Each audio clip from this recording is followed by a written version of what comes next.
Hi, I'm Abigail Rondo, and this is my final project for ICOM 495 called Epic Energy. Epic Energy is an alternate reality game built around the Residence Hall Energy Challenge on campus. In order to make it more interactive and involved for students, I wanted to make a networked website where students could have their own profile, log in, say energy-saving tasks that they're doing, and earn points for it. This would bring a whole nother aspect to the Residence Hall Energy Challenge competition. With the points and the personal savings, they would get instant feedback for all the energy saving actions that they're doing, and they can also see what other people are doing to save energy. Some influences that I thought of while thinking about the game were Chore Wars, Epic Win, Electricity, Night Plus, and My Score. This is Chore Wars, and this is the one that really had the biggest impact on the influence about what the game was going to be like. So this is taking something that is normally unenjoyable and turns it into something fun, and it gives competition and points to the users who are participating with it. And it's an alternate reality game that uses completing things in real life, and then you store the data or store what you've done on the virtual environment. Another one that was big was Super Better. This game helps people overcome something, so they can set whatever challenge they want as their own, and they have to complete smaller quests in order to get to their eventual win during the challenge.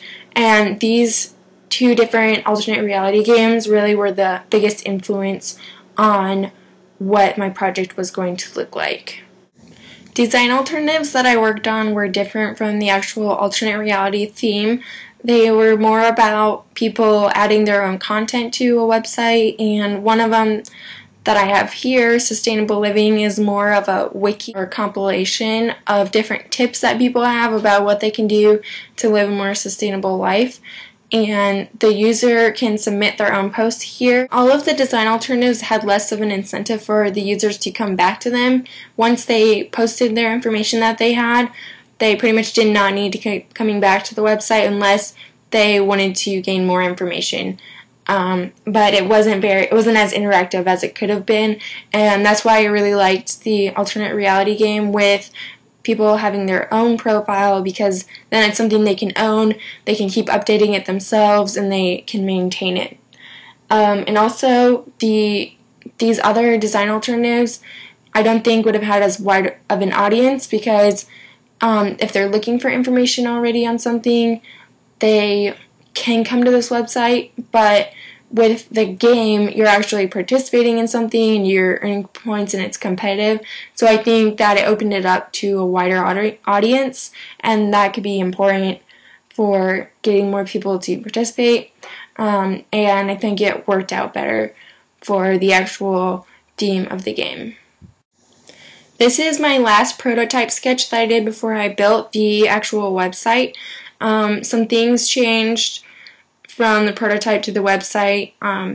Here in this prototype, the users can only see this one landing page, and it's on the left side, where users can only read a little blurb about the game, and they actually have to create a profile before they can see what it looks like. And I don't think that was as helpful for the users, because that might not be enough information, and it could discourage some people from actually signing up.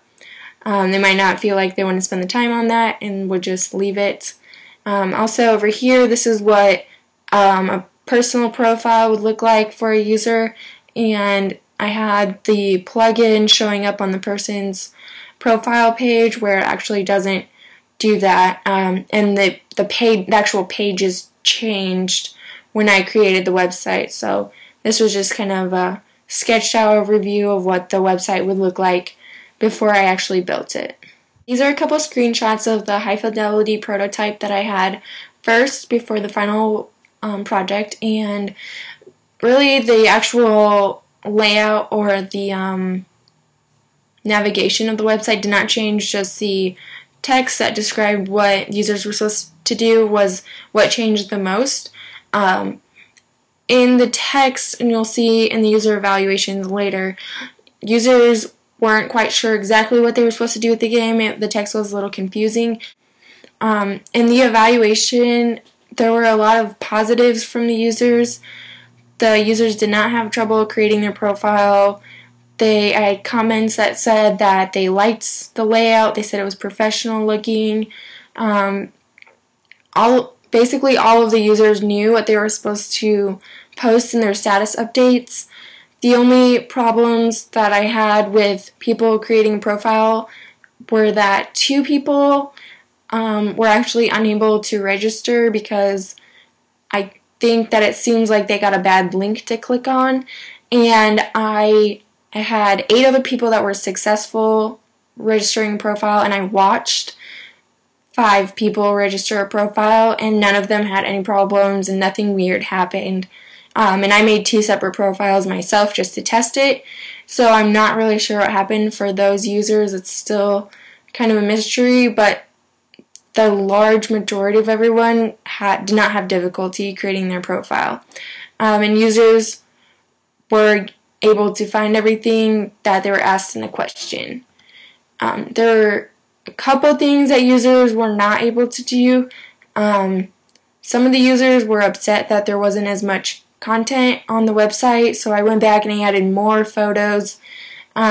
If they weren't finding the content, it's because they weren't clicking on the different profiles that actually had content, because not all the people that signed up and created a profile added anything onto it, so the users would have to look at the admin or Beat's profile in order to see pictures. Also, users wanted points to be on their profile, and the points are a widget. So in order to get the points on people's profile, I had to put it as a footer so you can see it on every page, and you can see it pretty well on the profile pages because they're shorter and the footer is right there. But if you go to like the home page, you'd have to scroll down to see the points. But on those pages, there's a widget sidebar, so you can see the points in the sidebar on those pages. So it's kind of a give and take. I just had to work with the widgets. Based on the theme, there's not really much I could do about where the points were going. Like I said before, the users weren't sure what the website was supposed to be about because of the text, so instead I created this short video to help users understand what they were supposed to do. This is a final project where the users would come to and they can see all of the pages instead of like the prototype where they can only see one landing page, and users can get an idea if this is something that they want to participate in.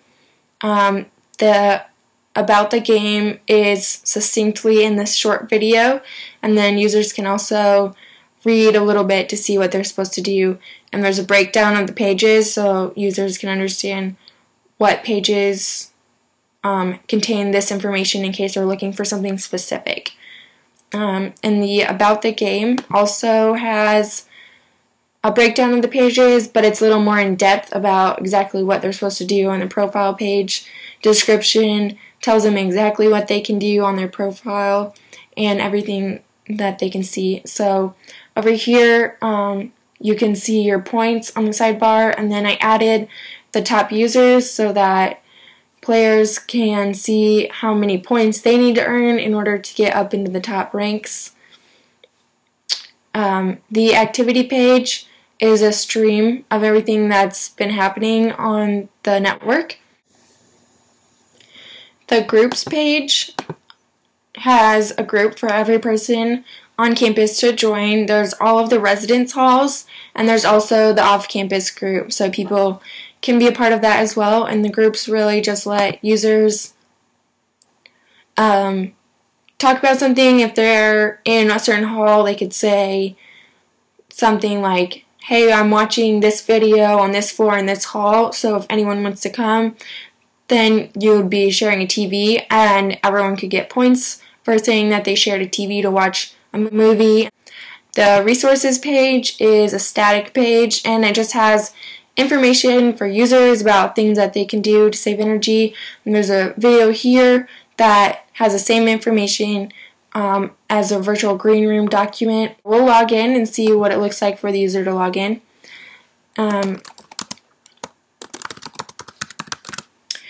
When I was making this, I had to add the spam widget to keep robots out, because we were getting weird people signing up for, not people, but weird spam names profiles, so had to add this in. Okay, when you log in, you can see where your points are coming in, and you can see your points down here at the bottom of your page.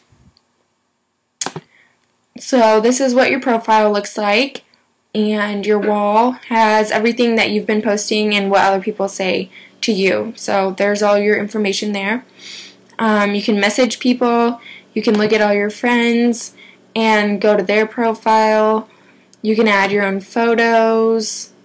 All the groups you're in are listed here, and if you need to change your password, you can go there. So what a user would do would be to go to the resources page, possibly see some tips that they could be doing. They would complete those things, and then they would go to either their profile here, or they can go to the activity page and then write down what they did. They would post it, and for the post they would earn points. And the more points you earn, the better chance you have to win a prize. So say this was happening along with the Resident Salt Energy Challenge, the students that had the most points would be qualified to win a t-shirt from Beat, who runs the Resident Salt Energy Challenge. Some final thoughts on the project involve what the users asked for in the survey, and it didn't really work out. Some of the users suggested that the website be connected with Instagram so that they could have their Instagram pictures be automatically uploaded onto the website so that they didn't have to post another set of pictures, and that was just something that I wasn't able to do as the administrator of the website. And also some of the users asked for more personalized profile, and that wasn't something that I was going to be able to do either. So those are some of the things that didn't work out. Also, I think it would have been better to have one profile stand out as a leader. Although Beat was supposed to be more of the leader on the website, I think the administrator could have posted more like questions or challenges to get the users involved, get them interacting, instead of just everyone post your own thing and then be on your way. And also the research I did at the beginning of the semester, I looked at all websites that had users doing things that they didn't necessarily want to do, and then they would just get points for it. But later on during my thesis research, I found actual examples of games on different campuses of websites that are hosting Resident Salt Energy challenges for other students, and that would have been good to look at those first and see what other campuses are doing to involve students in the Resident Salt Energy Challenge.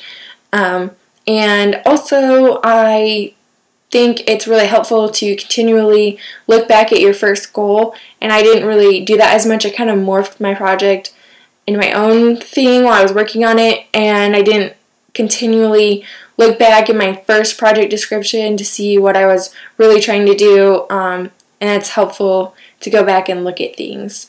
Also, if I was really going to do this on campus, I would have to identify champions on campus to really promote this, because I don't think other students would have ever participated if someone wasn't encouraging them and saying that other people are doing it also. So I would have like a resident assistant be the champion for the game and have them try and get their hall involved and specifically have something for the resident assistant to award them. So those are some final thoughts on the project.